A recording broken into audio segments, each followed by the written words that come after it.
नहमदुहु व नसल्ली अला रसूलिहिल करीम अम्मा बाद फ़अऊज़ु बिल्लाहि मिनश शैतानिर रजीम बिस्मिल्लाहिर रहमानिर रहीम।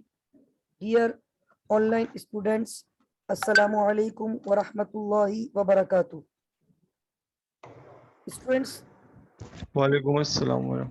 ये आज हमारी आखिरी क्लास है और हमने एक छोटा सा कॉन्सेप्ट इंशाल्लाह इसमें डिस्कस करना है, जो कि कैश फ्लो स्टेटमेंट का डायरेक्ट मेथड का कॉन्सेप्ट है। Almost maximum we have covered. Last class हमने थोड़ी सी एक्सटेंड कर दी थी और हमने वहाँ पे कल 3 अच्छे सवाल डिस्कस किए थे और जिसमें maximum adjustments we have covered. और मैंने आप लोगों को आज सुबह अप टू लास्ट क्लास यानी कल रात तक की रिकॉर्डिंग्स भेज दी थी और प्लस मैंने आप लोगों को कल जो पढ़ाया था उसका पीडीएफ भी शेयर कर दिया था। उसके बाद मैंने दोबारा आपको 2 पीडीएफ शेयर किए थे। एक तो कॉन्ट्रैक्ट के 2 सवाल के सॉल्यूशन रह गए थे, आपको देने थे, वो मैंने प्रोवाइड किए थे। इसके अलावा मैंने एक सवाल भेजा था सुबह, वो अभी स्क्रीन पे आप देख रहे हैं। वो सवाल मैंने कहा था हम दोनों मेथड से डिस्कस कर लेंगे और डिफरेंस आपके सामने रख देंगे कि how can we differentiate between direct method and indirect method. तो मैं डायरेक्ट मेथड को पहले फोकस करूंगा। पहले मैं कोई सवाल बिल्कुल बेसिक है स्टार्ट करता हूं। Financial statement of ABC exporter limited are as follows. नजर आ रहा है ना आप लोगों को सही जो मैं हाईलाइट कर रहा हूं?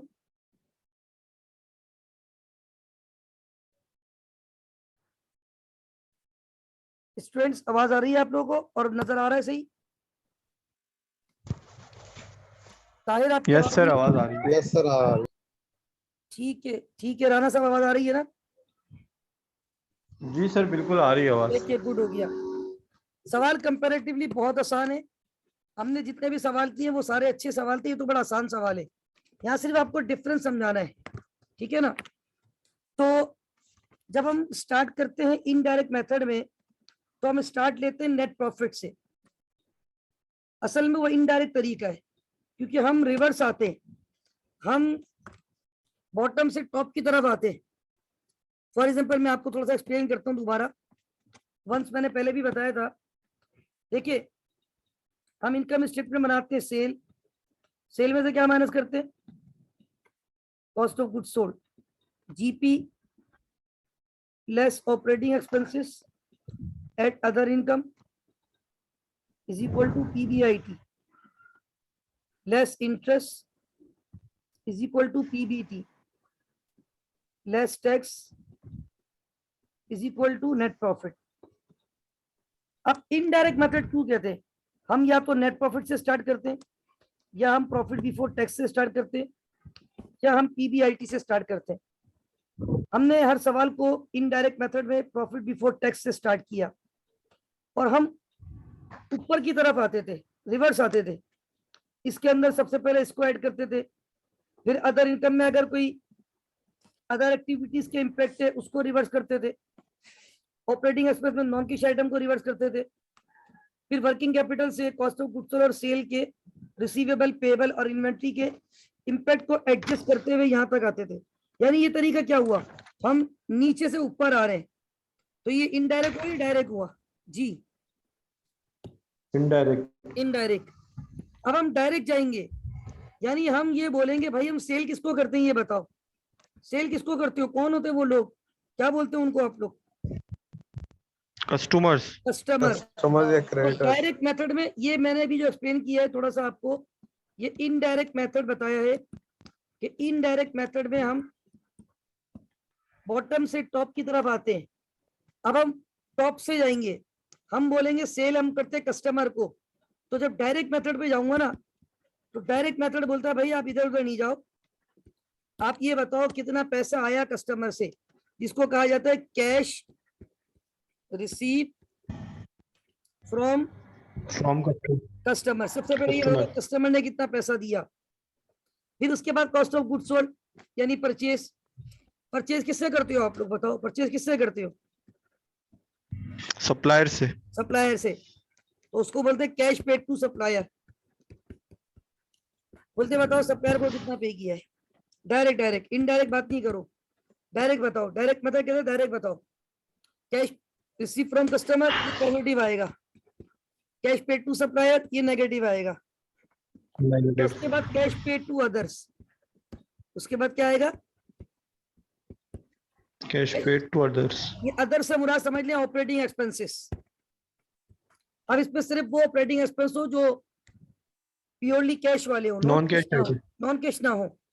मतलब अगर कोई ऑपरेटिंग एक्सपेंस डेप्रिसिएशन वगैरह है तो वो नेट ऑफ होके लो। तो आप देखिए ये दोनों माइनस करेंगे ना, आप खुद ब खुद ही कहाँ पहुंचेंगे, आप थोड़ा लॉजिक लगाएं। सेल का पैसा आया, number 1 cash receive from customer, तो पीबीआईटी आ गया। Very good, very good, absolutely right, ये पीबीआईटी आ गया। तो कैश पेड टू सप्लायर ये आपका कॉस्ट ऑफ गुड्स सोल्ड हो गया, operating expense cash paid to others हो गया। अदर इनकम अगर है भी तो वो तो इन्वेस्टिंग का पार्ट होती है। तो ये आपका अल्टीमेटली कैश बेसिस पे पीबीआईटी आ गया। कैश बेसिस का जो पीबीआईटी है ना, उसको मैं रोजाना क्या नाम देता था बताएं, क्या नाम लिखता था? Cash generated from operations. Absolutely Cash right, flow from- absolutely right, cash generated from operation बस। और अगर आप इनडायरेक्ट मेथड से जाते थे ना, तो यहां तक पहुंचने के लिए आप पहले प्रॉफिट बिफोर टैक्स को कैलकुलेट करते थे, फिर वहां से स्टार्ट करते थे, फिर एडजस्टमेंट करते थे नॉन कैश आइटम की, इंटरेस्ट को एडबैक करते थे, अदर इम्पैक्ट जो यहाँ के नहीं है उनको रिवर्स करते थे, और फिर वर्किंग कैपिटल को एडजस्ट करते थे, फिर जाके आप यहाँ पहुंचते थे। तो मेरे भाई यहाँ पे डायरेक्ट आएंगे बस। अब मैंने जो सवाल आपको भेजा था ना, मेरे पास उसका सोल्यूशन भी है वहां तक, कैश जनरेटेड फ्रॉम ऑपरेशन तक, वो मैं आपसे शेयर कर दूंगा आखिर में। पहले मैं कैश जनरेटेड फ्रॉम ऑपरेशन उस सवाल का कौन से मेथड से कैलकुलेट करने जाऊंगा, बताएं कौन से मेथड से? Direct method. Very good, direct method से। तो मैं अभी मैंने सवाल तो नहीं पढ़ा, लेकिन सिर्फ फॉर्मेट स्केच करके दे रहा हूं पहले आपको। मैंने कहा कि भाई सवाल में कंपनी का नाम है ABC traders, ABC exporters limited.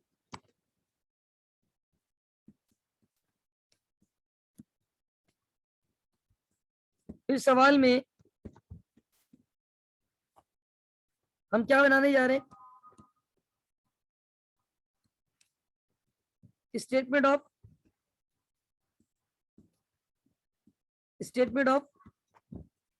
Cash flows. कौन से मेथड से बनाने जा रहे हैं? Direct method. Direct method for the year ended. मतलब सर ये प्रॉफिट बिफोर टैक्स और ये सब इररेलेवेंट है इसके लिए। ऐसी बात है, क्योंकि डायरेक्ट है ना, हम इनडायरेक्ट से बात ही नहीं कर रहे। जून 30 2014 हो जाएगा, सॉरी 2013 हो जाएगा, 12 प्रीवियस है, 13 करंट है, जून 30 ईयर एंड है।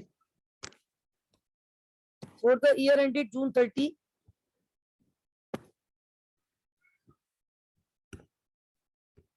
2013, और नॉर्मल रुपीज 1000 का चक्कर नहीं है, ठीक है।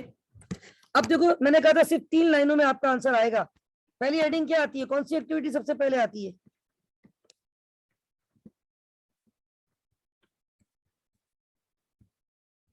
कौन सी एक्टिविटी आती है पहले? Operating activities. यस, और ऑपरेटिंग एक्टिविटी में ही फर्क है बस। इन्वेस्टिंग और फाइनेंसिंग में एक डॉट का भी फर्क नहीं है, और ऑपरेटिंग में भी सिर्फ कहां तक फर्क है, कैश जनरेटेड फ्रॉम ऑपरेशन। उसके बाद बिल्कुल फर्क नहीं है। तो अब आप मुझे बताएं कितनी लाइनों में आंसर दे दूंगा मैं आपको, कैश जनरेटेड फ्रॉम ऑपरेशन में कितनी लाइनों में? 3 लाइंस में sir. Very good, very good. सबसे पहले क्या कैलकुलेट करके लाऊंगा? Sale to cash receive from customer. अच्छा ये बताओ, cash receive from customer normally कौन से अकाउंट से कैलकुलेट होता है? अकाउंट रिसीवेबल से। अकाउंट रिसीवेबल से। अगर आपने सारी की सारी सेल क्रेडिट पे की है तो फिर तो सारा का सारा कैश कहां से कैलकुलेट होगा? अकाउंट रिसीवेबल से। हाँ, और अगर इसके अलावा कैश सेल भी है तो वो कैश के अकाउंट से आपको पता चल जाता है। लेकिन इस सवाल में एक बात मैं आपको एडवांस नहीं बता रहा हूँ, बल्कि हाईलाइट कर देता हूँ। ये बात लिखी हुई है, all sales are made by ABC exporter limited. क्या लिखा हुआ है आगे, पढ़े। Our credit sales and और all purchases are on on account. Account, यानी दोनों चीजें क्रेडिट पर है। अब आप देखिए सेल्स कितनी की है टोटल। 45,000. अच्छा, अकाउंट रिसीवेबल का ये रहा ट्रेड रिसीवेबल, ओपनिंग बैलेंस है 3750, एंडिंग बैलेंस कितना है? 7,500. ठीक है। अब मैं चूंकि वर्किंग की तरफ जा ये रहा हूँ, अकाउंट और वर्किंग की तरफ जाने के लिए मैं यहाँ पे कौन सा टी अकाउंट बनाऊंगा कैश रिसीव फ्रॉम कस्टमर के लिए? Account receivable sir. Very good.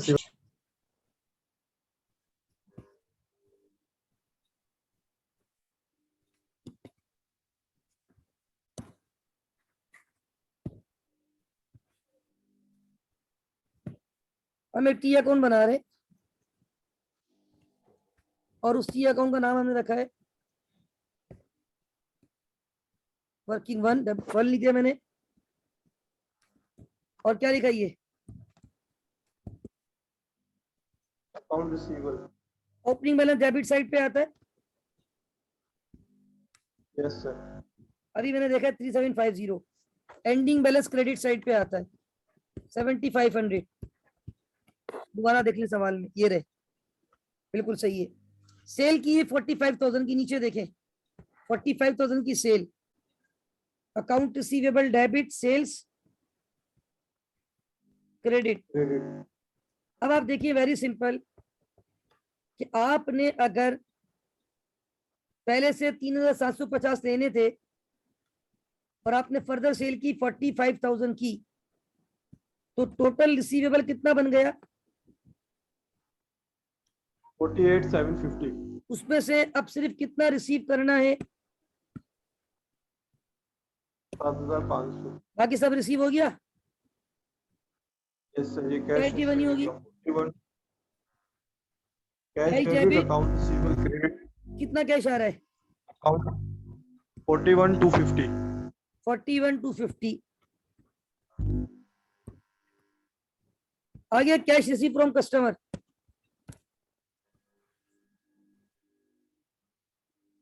इसको मैंने क्या Yes, कह sir. दिया? सर्कल। चले भाई, हमने कहा वर्किंग वन,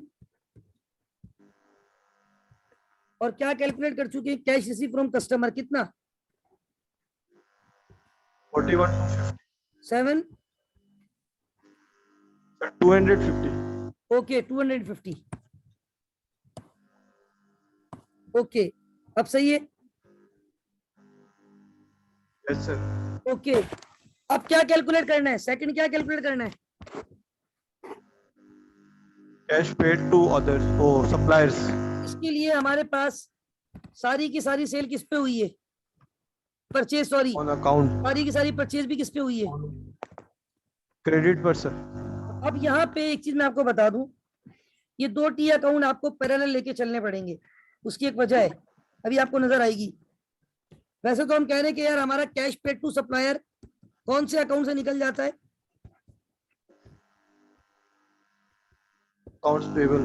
अगर सारी परचेजेस क्रेडिट पे हों, है तो सारी परचेजेस क्रेडिट पे, लेकिन उसमें एक मसला ये है, हमें ये भी पता करना होगा कि इस साल फर्दर कितनी हमने गुड्स फर्दर परचेज की। उसके लिए कौन सा अकाउंट बनाना पड़ेगा?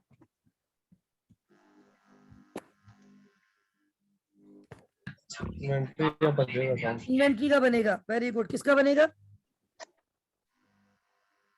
इन्वेंट्री का। अब जरा सुने, जरा सवाल पे आए, और अकाउंट्स पेबल का पहले तो मुझे ओपनिंग बैलेंस बताएं। इधर देखिए ट्रेड पेबल जी, राणा साहब, ओपनिंग कितना है, एंडिंग कितना है? 18,750 ओपनिंग है और 7,500 एंडिंग है. ओके, 18,750 और 7,500, ऐसे ही है ना? यस सर 18,750 750 और 7,000। 500 अब मसला बताइए क्या है राना साहब, जिस तरह हमने यहाँ पे अकाउंट रिसीवेबल का ओपनिंग बैलेंस यहाँ रखा, एंडिंग यहाँ रखा था, सेल पता थी तो हमने account receivable debit sales credit. अब ये नहीं पता कितनी इन्वेंट्री खरीदी, जब इन्वेंट्री मजीद खरीदी होगी तो इन्वेंट्री डेबिट और अकाउंट्स पेबल, क्रेडिट लेकिन ये पता चलेगा तो फिर उसके बाद पेमेंट पता चलेगी। अब ये इन्वेंट्री कितनी खरीदी, ये जवाब कहाँ से मिलेगा, कौन से अकाउंट से?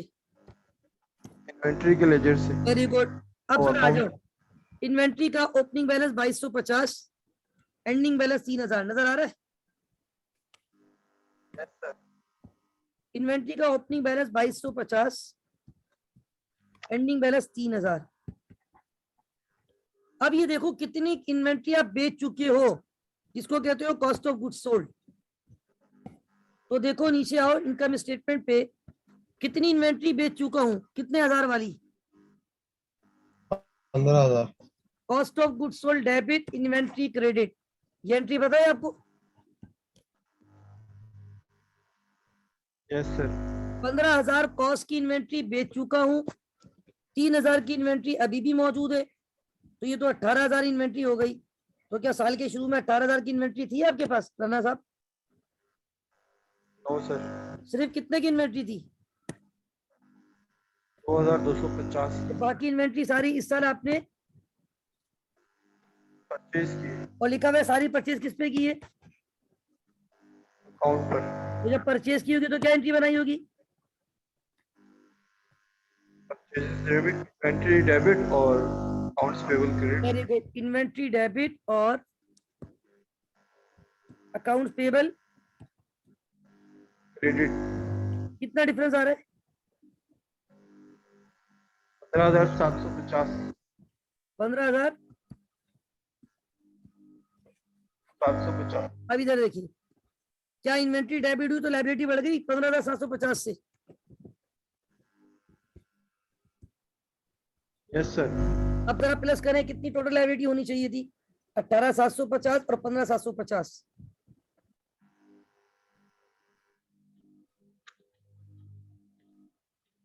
34,500। 34,500 टोटल लायबिलिटी बन रही है ओपनिंग और परचेजेस मिला के। लेकिन क्या अब 34,500 नजर आ रही है लायबिलिटी?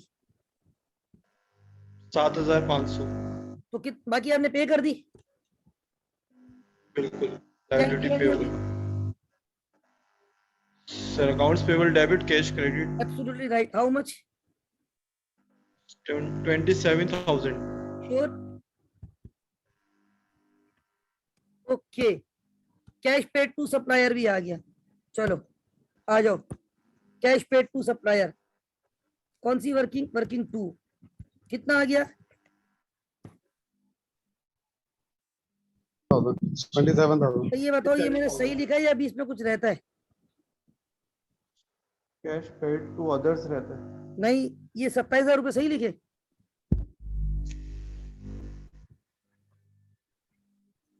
ब्रैकेट नहीं लगाए थे मैंने, ब्रैकेट लगेंगे भाई, राइट? नेगेटिव है सर, सही है। अब आ जाए cash paid to others. Cash paid to others को कैलकुलेट करने के लिए मुझे ऑपरेटिंग एक्सपेंस को देखना होगा और उसमें से डेप्रिसिएशन वगैरह को इग्नोर करना होगा। अच्छा, मैं क्विक बेसिस पे कुछ छोटी सी कुछ वर्किंग आपके लिए कर रहा हूँ ताकि मैं कुछ चीजें आपको वेरीफाई कर सकूं।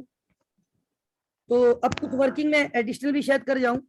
अभी आप देखिएगा, मैं सवाल की एडजस्टमेंट पढ़ता हूँ। पहली एडजस्टमेंट तो हो गई। Interest expense for the year कितना दिया हुआ है? 3,000। और ये चार्ज भी हुआ है, देखिए कितना, फाइनेंशियल चार्जेस 3,000। सही है? मतलब ऐड और लेस जो है वो सेम है। सेम है। वैसे भी फिलहाल हमें इसको देखने की जरूरत नहीं है डायरेक्ट मेथड में, ठीक है? ऊपर कोई इंटरेस्ट पेबल नहीं है, बैलेंस शीट पे कोई इंटरेस्ट पेबल नहीं है। Equipment with net book value of ₹11,250, original cost 15,750। कितने का बेचा है आपने? 11,250 अच्छा एक बात और बताओ, यहाँ पे 11,250 एक बात सुन ले, यहाँ पे दो अकाउंट चल रहे हैं ऊपर, एक एसेट अकाउंट और एक उसका कॉन्ट्रा अकाउंट। एक एसेट अकाउंट, एक कॉन्ट्रा अकाउंट। अब मैं 2 टी अकाउंट बना रहा हूँ ताकि आपको इसका भी आइडिया हो कि जब 2 अकाउंट चल रहे हो पैरेलल, एसिड और उसका कॉन्ट्रा एसिड अकाउंट, तो उस पर ट्रीटमेंट कैसे होती है। अब जरा इधर देखिएगा, ये 2 टी अकाउंट स्केच कर रहा हूँ, एक एसिड है और दूसरा कॉन्ट्रा एसिड। ठीक है, ये मैंने बोल दिया एक पीपीई अकाउंट। ये मैं किसी वजह से कर रहा हूँ, वैसे तो जरूरत नहीं है इतनी खास यहाँ पे, लेकिन वो मैं कुछ नॉन कैश आइटम कैलकुलेट करने जा रहा हूँ। Accumulated depreciation account. अच्छा, एसिड का ओपनिंग बैलेंस डेबिट और एंडिंग क्रेडिट पे होता है, ये बात तो पता है ना। अच्छा, Yes, sir. एक मिनट अजान हो रही है, जरा मैं फिर अजान के बाद कंटिन्यू करता हूँ। ओके स्टूडेंट्स, अजान हो गई है, now we have to continue. और अच्छा, एसिड अकाउंट का ओपनिंग बैलेंस डेबिट साइड पे होता है। जरा देखिए पीपी का ओपनिंग बैलेंस कितना है, 33,750। और एंडिंग Yes, sir. 18,000, एंडिंग 18,000, 33,750 और ये 18,000। अच्छा, अब यहाँ पे जो है ना डिस्पोजल, उसके साथ साथ हमारे पास एक्यूमुलेटेड डेप्रिसिएशन भी है। 9,000 ओपनिंग और 7,500 एंडिंग, ऐसा ही है। Yes sir. इसका ओपनिंग क्रेडिट साइड पे होता है, पता है ना, ये कॉन्ट्रा एसिड है, पता है Yes, ना। sir. अब जरा डिस्पोजल की कैलकुलेशन देखें, क्या कह रही है आपसे। नीचे एडजस्टमेंट पढ़े। Equipment with net book value 11,250, original cost थी 15,750, बेचा भी है 11,250 में ही, तो क्या गेन या लॉस हो रहा है कुछ, या ब्रेक इवन है? कोई गेन कोई लॉस? लॉस नहीं है। कुछ भी नहीं है, ना गेन है ना लॉस है। लेकिन अब आप इसकी एंट्री कैसे बनाएंगे, ये बताएं, इस पे कितना डेप्रिसिएशन रिकॉर्ड हो चुका था? सर 15,000 से माइनस कर देंगे 11,000। 15,750 में से 11,250 माइनस करो, कितना आ रहा है?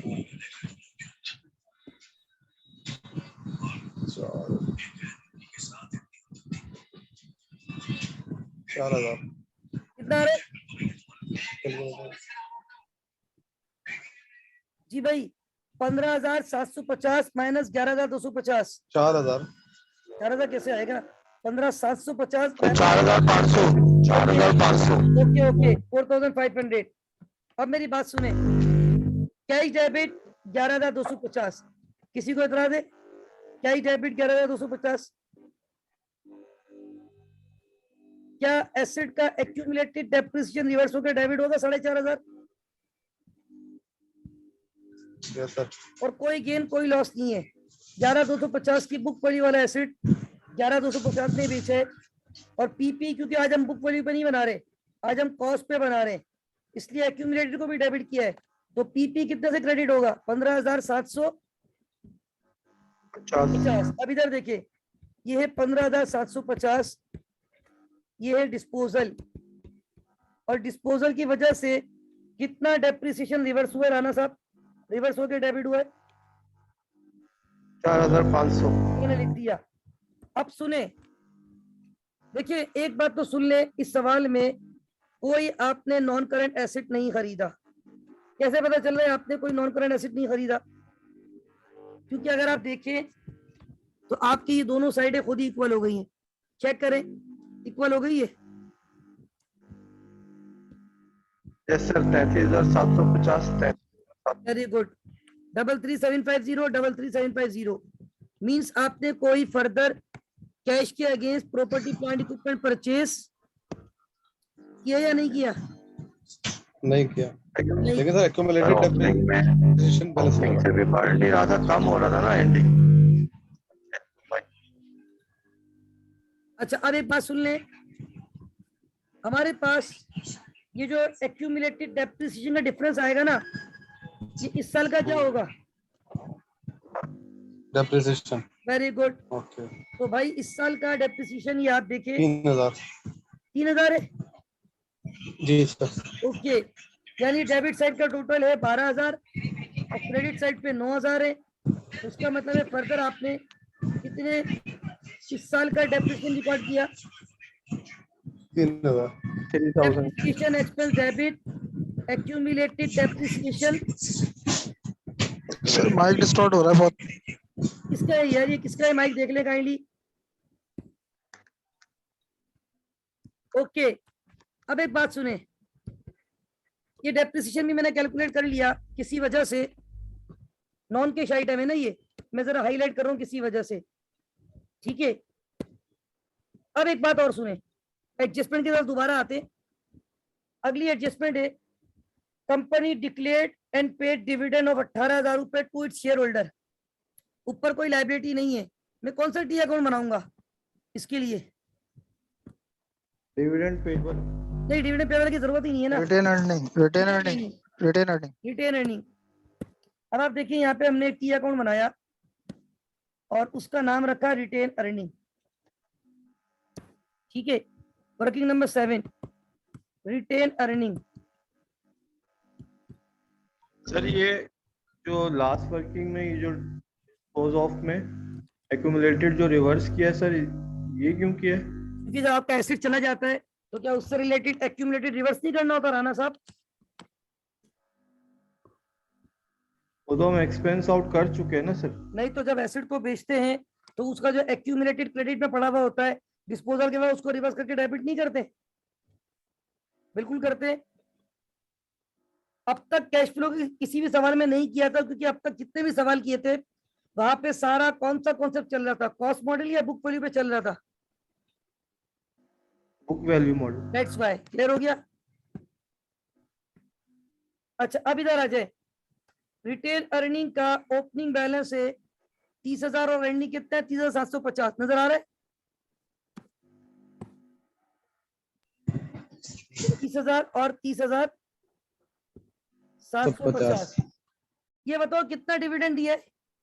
एडजस्टमेंट क्या कह रही है, कितना डिविडेंड? 18,000। 18,000 18,000। लिख दिया। अब सुने, ये 18 और 30 कितने हो गए? 48,750। तो ये क्या है? ये 18 कितना डिफरेंस आ रहा है आपका? बस 18,750। प्रॉफिट आफ्टर टैक्स, 18,750 क्या है? Profit after tax. Very good, PAT. Profit after tax. ये सवाल में भी मौजूद होना चाहिए, इनकम स्टेटमेंट बनी हुई है। देखते हैं क्या इतना ही है सवाल में, प्रॉफिट आफ्टर टैक्स ये रहा, क्या इतना ही है? सही है ये? Yes sir. ठीक है, आगे आ जाओ। Income tax expense for the year कितना बता रहे हैं, कितना है? 6,000। ये रहा, नजर आ रहा है? ये देखे, नजर आ रहा है ऊपर? Yes sir. लेकिन इस सवाल में डेफर्ड टैक्स भी है और करंट टैक्स भी है, दोनों ही है। डेफर्ड एक्चुअल टैक्स पेड निकालेंगे। अब कैसे निकालेंगे? हमने एक वर्किंग की और उस वर्किंग पे कौन सा टी अकाउंट बनाऊंगा? Tax payable. टैक्स पेबल, और इसको मैं पैरेलल लेके चलूंगा। Tax payable working number 8, tax payable. तो क्या आप मुझे बता सकते हैं कि कितना ओपनिंग आपके पास दोनों है और दोनों के एंडिंग? डेफर्ड टैक्स का ओपनिंग था 3,000 और एंडिंग है 4,500, ऐसा ही है? Yes sir. 3,000 और 4,500। डेफर्ड टैक्स पे यस सर। हाँ, करंट टैक्स का आ जाए, प्रोविजन फॉर टैक्स 1,500 और 3,000। 1,500 और 3,000। चार्ज कितना किया इनकम स्टेटमेंट में? अभी हमने पढ़ा है, कितना चार्ज किया है? 6,000। यस, 6,000 सही है। Tax expense debit tax payable credit 6,000। इन तीनों को सम अप करो। 10,500। 10,500 माइनस करो तो बताओ कितना पे कर दिया? 3,000। चार्ज 6,000 किया है, पे कितना किया है? 3,000 सर। 3,000 रुपये। ठीक हो गया, अब आगे आ जाओ।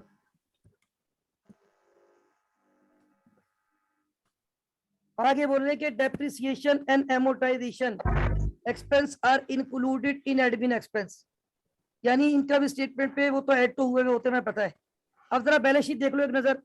इंटेंजिबल एसेट कितने थे? 2250। कितने के रह गए? 1,500 आपने बोला कि भाई अमोर्टाइज हो। एमोर्टाइज हो गए होंगे, ठीक है।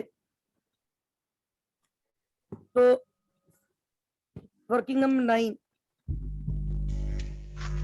कौन सा टी अकाउंट बनाऊंगा? Intangible asset. Intangible asset.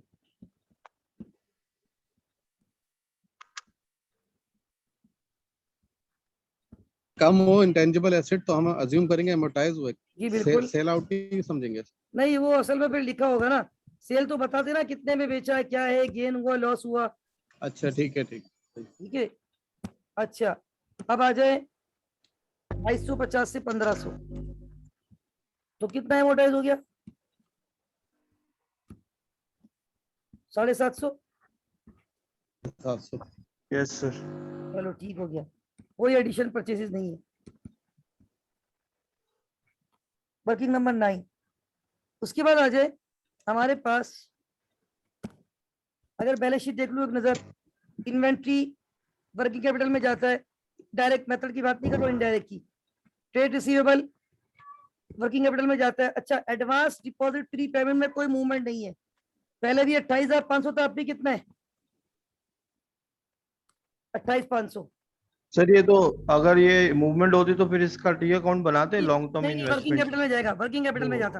Working capital हाँ, सही ठीक है है। सही। अच्छा, कैश को तो रिकंसाइल ठीक है। करना है।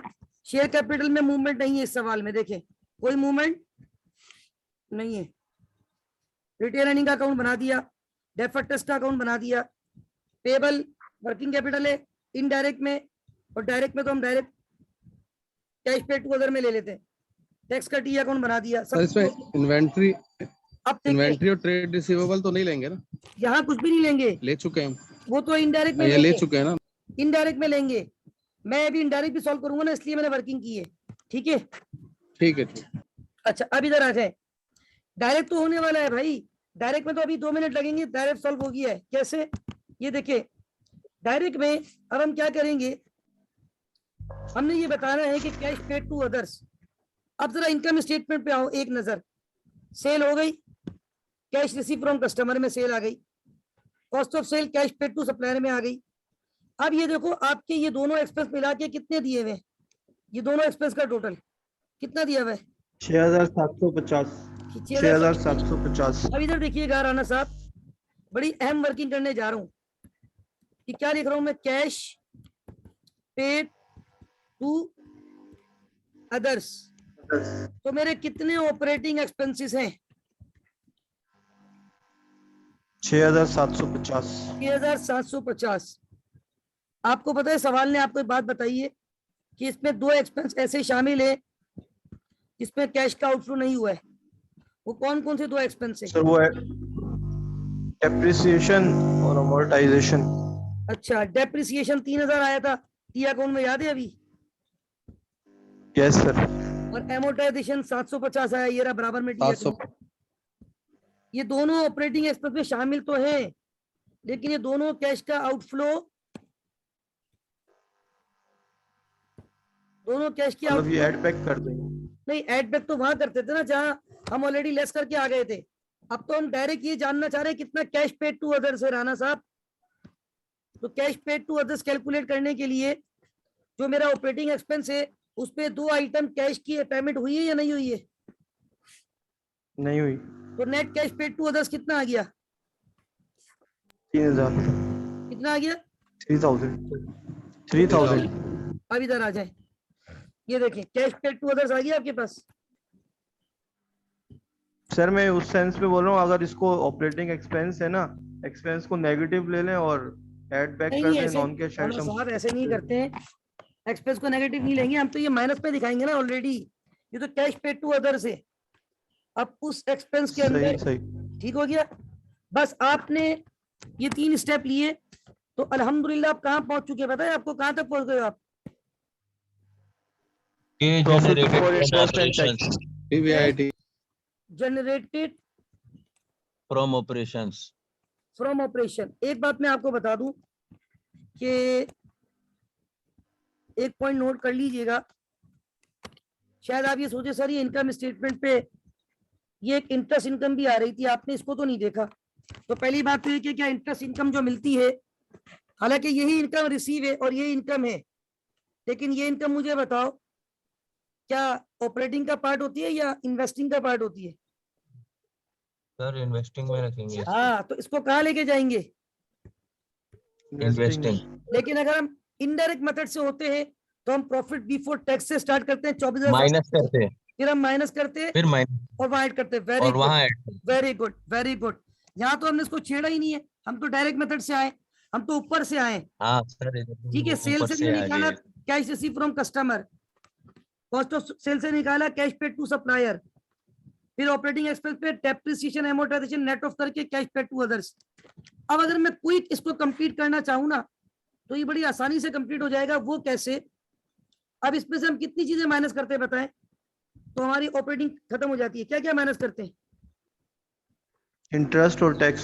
हाँ, यहाँ तो interest Tax paid, tax paid, interest paid, Tax, tax paid. dividend, interest.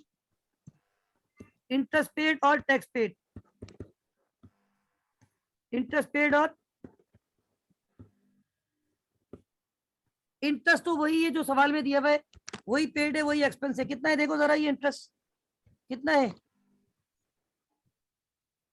3,000। और आपको पता है? अच्छा, 4। पहले ये तो बताओ कितना आ रहा है? 41,250 minus 30। 11,250। Okay 11,250। Okay, interest paid 3,000 सवाल में मौजूद है।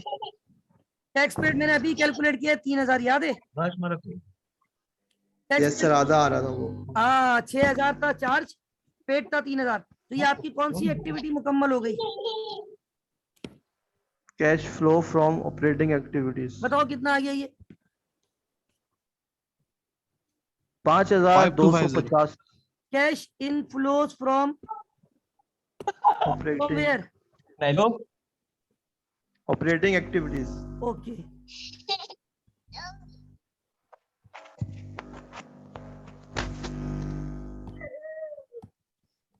अल्लाह अकबर। Cash in flows from operating activities कितना बताया राणा साहब? 5,250। अच्छा, अब इधर आ जाए, अगली हेडिंग क्या आएगी?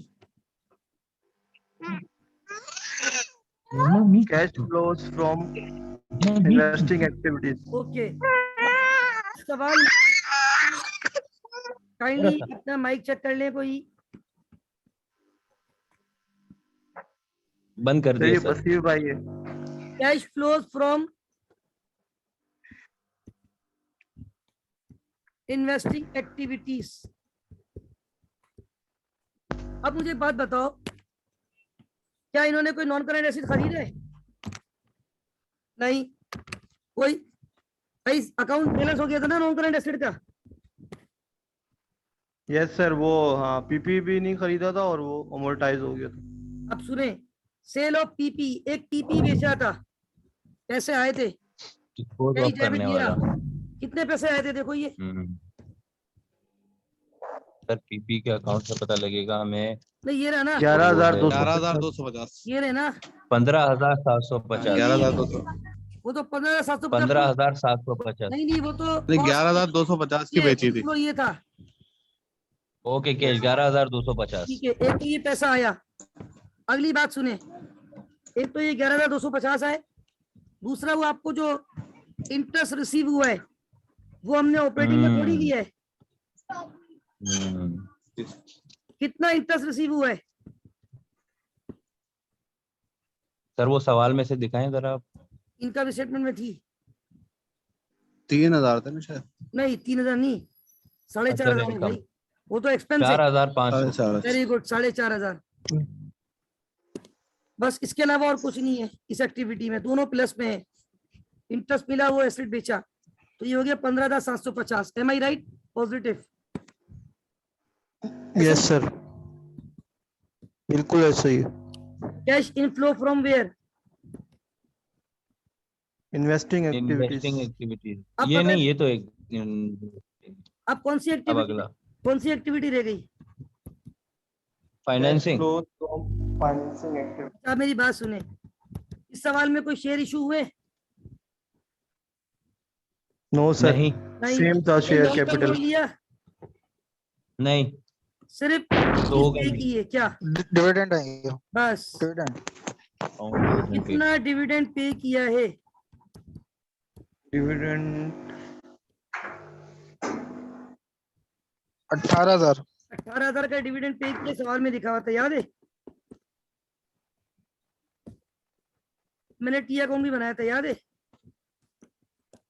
जी सर जी, बनाया, बिल्कुल बनाया, और आपने वो बनाया है रिटेन अर्निंग का डिविडेंड ये रहा वर्किंग। 18,000 का पे किया हमने। कितना डिविडेंड है? 18,000 का पे किया अच्छा, है अब आपने बोला ये डिविडेंड पेड। इधर देखिए, क्या इसके अलावा इस एक्टिविटी में कोई और फ्लो है? नहीं सर, क्योंकि और तो ना ये फाइनेंसिंग पे की किया, है ये ना प्लस में नहीं कैपिटल है, भी है, ये पे किया है प्लस में माइनस नहीं। में है, तो क्या लिखूंगा? Cash, minus 18,000। कैश 2,000 से बढ़ा, cash use from, cash outflow from cash outflows from financing activities. तीनों के आंसर नजर आ रहे हैं आपको इस वक्त बोर्ड पे? तीनों एक्टिविटीज के यस सर। जरा सम अप करो। सर नेट कैश फ्लोज 3,000 आ गया। श्योर? माइनस का आएगा ना? नहीं अच्छा नहीं, प्लस माइनस का आएगा। जो है 3,000 रुपए। बिल्कुल प्लस आ रहा है, 21 है ना? 3,000 रुपये। 15 और 5 20 हो रहेगी, जी जी 21 सर, 21 15 18 पॉजिटिव आएगा। Net cash positive 3,000। Inflows for the year, ऐसे ही है? सर ओपनिंग और एंडिंग का फर्क भी यही है, कैश और कैश सेम इक्विवेलेंट, फर्क है? यही अब आ फर्क है जाए, सर। इसमें ऐड करते हैं, किसको ऐड करते हैं हम लोग? Opening cash and cash 1500। Equivalent का ओपनिंग, ये रहा सवाल। Cash and cash 1500। का 1500, तो 4,500 एंडिंग, सही है बिल्कुल, ठीक है ना? टैली हो गया? अच्छा, अब एक बात सुने, यस सर। मैंने आप लोगों को एक बात बोली थी कि आप लोग घर से, हमारा आपको टाइम शायद नहीं मिला, आप लोग ऑफिस में थे, मैंने कहा था नहीं इस सर, सवाल को, आज तो बहुत मैंने कहा था आप इस सवाल को कौन से मेथड से करेंगे आप? इनडायरेक्ट Direct वे, method। पर सर वो एक आप करवा देना, एक आखिरी सवाल बस। क्या चीज? बोल रहा हूँ, एक Indirect इनडायरेक्ट भी method। करवा दें सर, इनडायरेक्ट से देखिए, मैं यही आपको बताऊं, सवाल है। मैं बताता हूँ ना, इनडायरेक्ट मेथड से जो है ना, आप अब्दुल वसीर भाई इसी सवाल की बात कर रहे हैं? जी जी सर, अब पता है क्या इनडायरेक्ट इतना मेथड टाइम नहीं में, लगेगा। सुन तो ले, सिर्फ जी जी सुन रहा हूँ। मैं आपको बताता हूँ, एक मिनट, मैंने सॉल्व किया हुआ है, मैं आपको एक चीज शेयर करता हूँ, एक मिनट रुकिएगा। सिर्फ पता है कौन सी, कहाँ तक फर्क आएगा? फर्क कहाँ तक आएगा? सिर्फ ऊपर वाली ऑपरेटिंग एक्टिविटी में ऑपरेटिंग भी मुकम्मल कैश नहीं, फ्लो जनरेटेड, सिर्फ यहाँ तक। कैश जनरेटेड, कैश पूरा जनरेटेड स्टेरिक तक। बनाया, नजर आ रहा है Generated आपको? from ये स्टेरिक नजर आ रहा है आप जी लोगों को? सर, इस कैश स्टेरिक के बाद जनरेटेड एक फ्रॉम डॉट का भी ऑपरेशंस। फर्क नहीं आएगा, इसके बाद एक डॉट का भी फर्क नहीं आएगा। अब इधर देखें, मैं आपको पेस्ट करता हूँ यहाँ पे, एक मिनट रुक जाए, मेरे पास वो प्रिंटेड है, प्रिंटेड सॉल्यूशन है, मैंने वर्किंग सारी कर ली है, मैं आपको एक प्रिंटेड सॉल्यूशन दिखा रहा हूँ, एक मिनट रुकिएगा।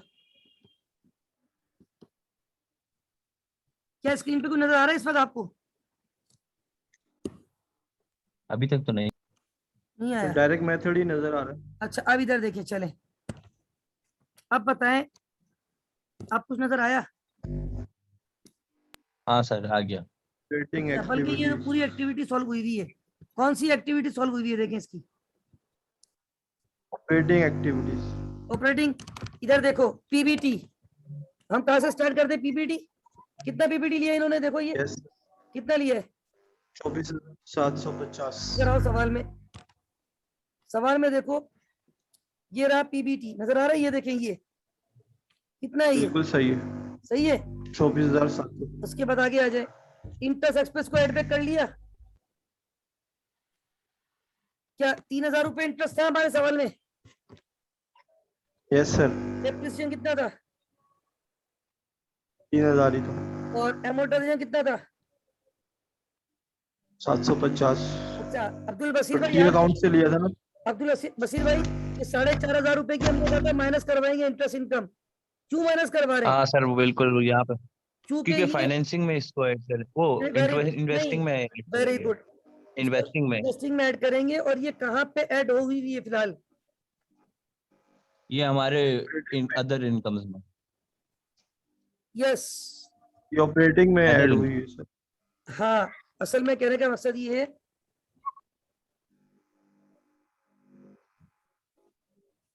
असल में कहने का मकसद ये है कि ये हमारी इंटरेस्ट इनकम इस वाले प्रॉफिट में ऐड हो चुकी है, पता है ना आपको? जी सर, हमारे यहाँ पे पीबीटी में आई हुई है, तो हमने इसको इसलिए यहाँ से माइनस किए निकाल क्योंकि ये के कहाँ ऐड करेंगे इन्वेस्टिंग हम? में लिखा आना है, कहाँ लेके जाएंगे? इन्वेस्टिंग में दिखाएंगे वेरी फिर। गुड, अब इधर इन्वेस्टिंग इन्वेस्टिंग ये आ गया, operating profit before working capital changes आ गया।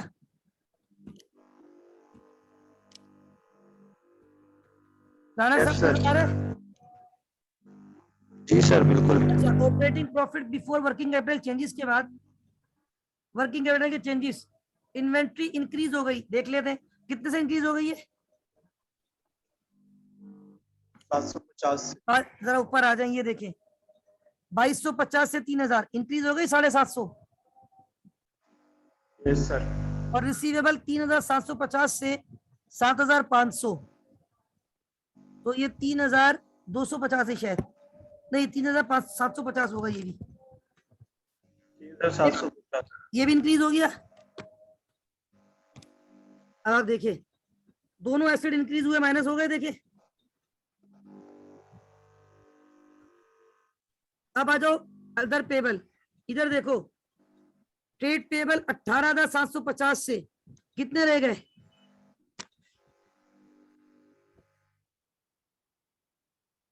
ट्रेड पेबल कितने रह गए? 750, 7,500। 750, 7500। तो कितने से कम हो गए? 9000, 11,000, वो 11,000, 11,250। 250। ये देखें लाइबिलिटी कम हो गई, माइनस कर दिए इन्होंने। Yes sir. तो ये बताए कितना कैश जनरेटेड फ्रॉम ऑपरेशन आ गया? 11950। इधर देखिए इनडायरेक्ट में, डायरेक्ट मतलब में कितना आया था? 11250। उसके बाद ये दोनों चीजें माइनस की 5250, यहाँ भी ये दोनों माइनस किए 5250। अब मुझे बताएं क्या इन्वेस्टिंग और फाइनेंसिंग में कोई फर्क आएगा? बिल्कुल भी।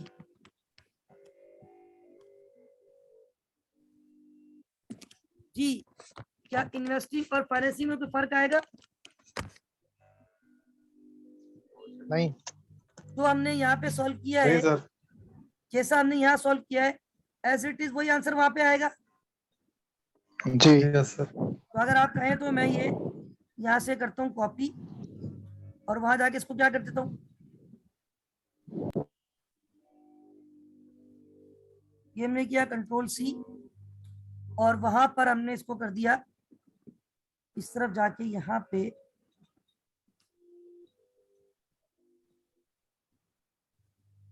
Control we.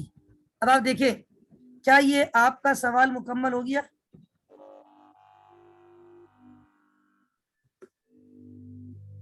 स्टूडेंट नजर आ रहा है?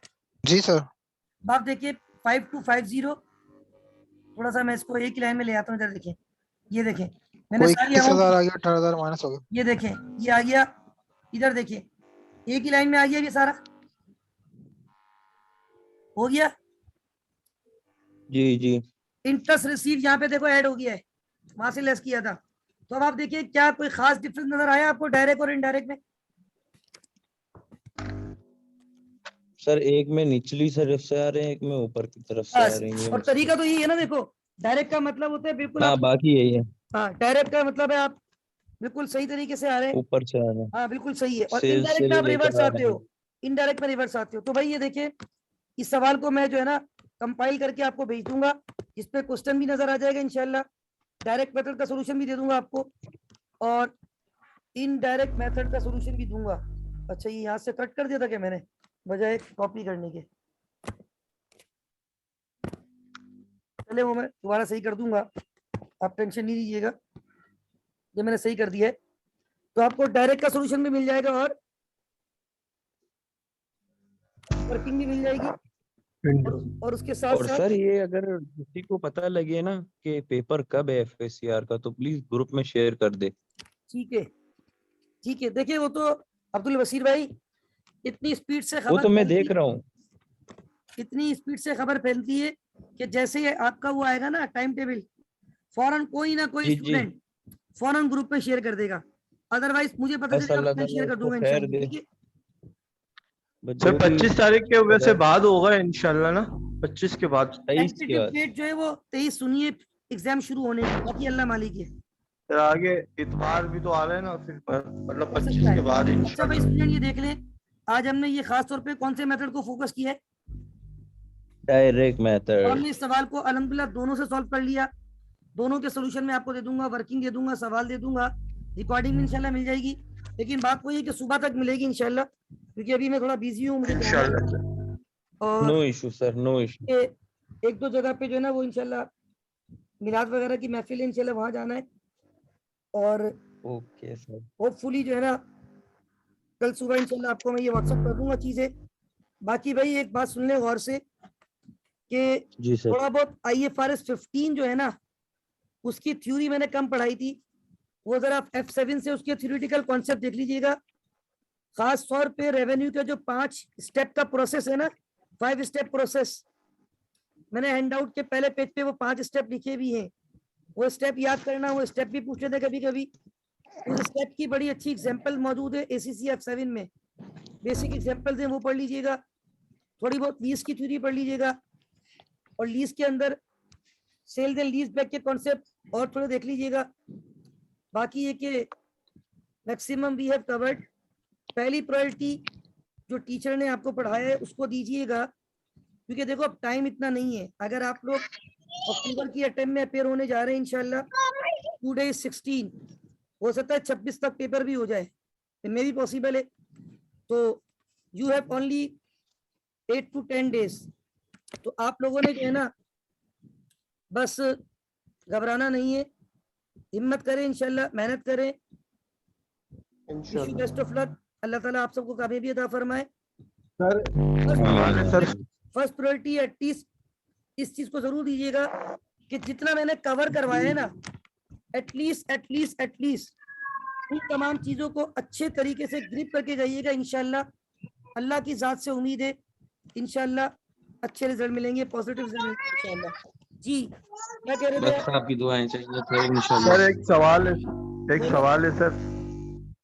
सर बोलिए। वो जो आपने रिलेटेड पार्टी डिस्क्लोजर पढ़ाया था हाँ IS 24, हाँ उसमें जो क्लोज फैमिली मेंबर्स हैं, हाँ उसमें हमने क्वेश्चन नंबर 2 एक डिस्कस किया था ना, जी जी वो मैं आपका लेक्चर सुना था, उसमें आपने बताया था अगर कोई ड्यूरिंग द ईयर एक्टिविटी या ट्रांजैक्शन होगी ना हाँ क्लोज फैमिली मेंबर से, हाँ तो फिर आप उस पर डिस्क्लोजर दोगे, अदरवाइज नहीं। बिल्कुल। लेकिन क्वेश्चन नंबर 2 में जो है वो तो जस्ट एक वो है, एक फादर है एक सन है। फादर जो है वो XY मतलब सपोज असल करें में जो आपसे XYZ सुनिए कंपनी में राणा डायरेक्टर है। साहब, ओके राणा साहब गॉट इट। उस पर सिर्फ ये पूछा था क्या ये लोग रिलेटेड पार्टी कहलाएंगे या नहीं, ये नहीं कहा था कि ट्रांजेक्शन हुई है या नहीं हुई है। हमने कहा था अगर ट्रांजेक्शन होगी, मतलब कहने का मकसद ये था कि for the purpose of financial statement good limited is a related party for amazing limited, and amazing limited is a related party for good limited, in the sense कि अगर कोई ट्रांजेक्शन होती है तो डिस्क्लोजर देंगे रिलेटेड पार्टी का, right?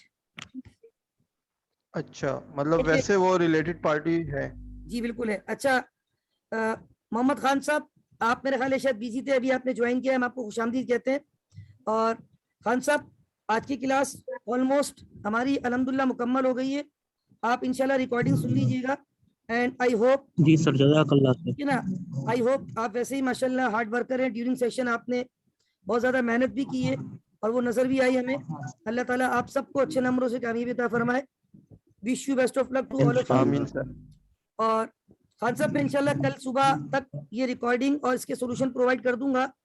और ये तकरीबन जो मैंने नोट किया है जज़ाकल्लाह। 1 घंटे के करीब की रिकॉर्डिंग होगी, 50 मिनट 55 मिनट की रिकॉर्डिंग है।